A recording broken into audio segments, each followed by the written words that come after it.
Եթե որոշ խանգարող բաների պատճառով հավատացյալը չի կարողանում հաղորդություն ստանալ այն եկեղեցում, ուր մկրտվել է, կարող է քույր եկեղեցում հաղորդություն վերցնել։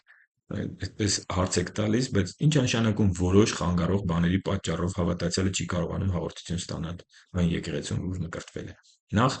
այն եկեղեցին, ուր մկրտվել է, դա դեռ չի նշանակում, որ մարդը մկրտվել է այդ եկեղեցում, ուրեմն վերջ, այդ եկեղեցին է իր եկեղեցին։ Մենք չենք մկրտվում տեղական եկեղեցում։ Սա շատ կարևոր է, որպեսզի հասկանանք։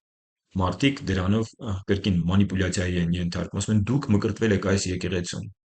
Հետո այդ եկեղեցին ընկնում է մեղքի մեջ կամ շեղվում է վարդապետությունից, մարդը ուզում է փոխի եկեղեցին, ասում է դուք ակնհայտ Աստվածաշնչին հակառակ բաներ եք խոսում, ասում է բայց դու մկրտվել ես մեր եկեղեցում, դու իրավունք չունես ստեղից գնաս։ Սիրելիներ, երբ որ մենք մկրտվում ենք, մենք չենք մկրտվում տեղական եկեղեցու մեջ, մենք մկրտվում ենք Քրիստոսի մարմնի եկեղեցու մեջ, տիեզերական եկեղեցու մեջ։ Սա առաջին։ Երկրորդը գամ հարցին։ Ինչ է նշանակում խանգարող որոշ պատճառներ կան, չի կարողանում հաղորդություն ընդունել տվյալ եկեղեցում։ Այդպիսի բան չի կարող լինել։ Խանգարող պատճառը միայն կարող է լինել մեղքը։ Եվ եթե մարդը մեղքի մեջ է ու տվյալ եկեղեցին իրան հաղորդությունից զրկել է, կամ այդպիսի եկեղեցիներ կան, որ զրկում են, եկեղեցիներ կան, որ զգուշացնում են,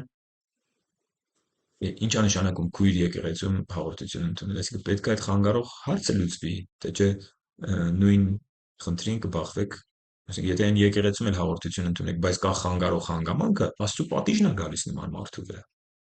Եվ ովքեր առաջին անգամ են լսում սա, թող բացեն առաջին Կորինթացիս 11-րդ գլուխը եւ կարդան, որ հաղորդությանը անարժանաբար մոտեցող մարդիկ Աստծուց պատիժ են ստանում։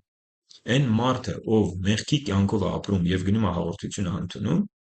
գրված է ցավ, հիվանդություն եւ մահ կարող է ընդունել, որովհետեւ Աստծո հետ խաղ չի կարելի անել։ Եվ հաղորդությունը նրա համար չի, որ դու բժշկվես, հաղորդությունը նրա համար չի, որ դու օրհնվես, հաղորդությունը նրա համար չի, որ քո գործերը հաջող լինեն։ Հաղորդությունը քո քննությունն է որպես հավատացյալ։ Դու ասում ես. «Տեր, ես հիշում եմ քո մահը։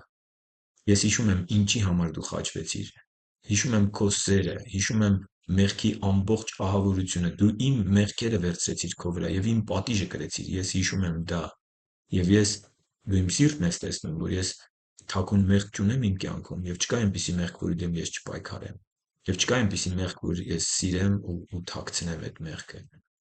Եվ մարդը կարող է նման պարագայում հաղորդություն ընդունել։ Հաղորդությունը մեր քննությունն է, սիրելիներ։ Հավատքի կյանքի քննությունը։ Ես ասում եմ, այլ խոսքերով ասած, եթե ես գաղտնի մեղք ունեմ, թող քո պատիժը գա իմ կյանքում։ Ահա սա է հաղորդություն։ Եվ հաղորդությունը չհասկանալով հաղորդությանը մասնակցել, եթե կա ինչ-որ տեղ խանգարող մի բան, գնալ մեկ ուրիշ տեղ, որ մարդիկ չգիտեն այդ խանգարող բանը, սա մարդկանց կարանք խաբենք, բայց Աստծուն չենք կարող։ Մարդկանց էլ է մեղք, բայց հաղորդության պարագայում պատիժը անխուսափելի է։ Եվ շատերը այդ պատժի մեջ են,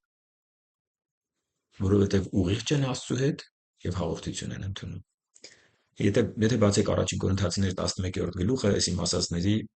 որումը կտեսնեք Պողոս առաքյալի ուսուցման մեջ։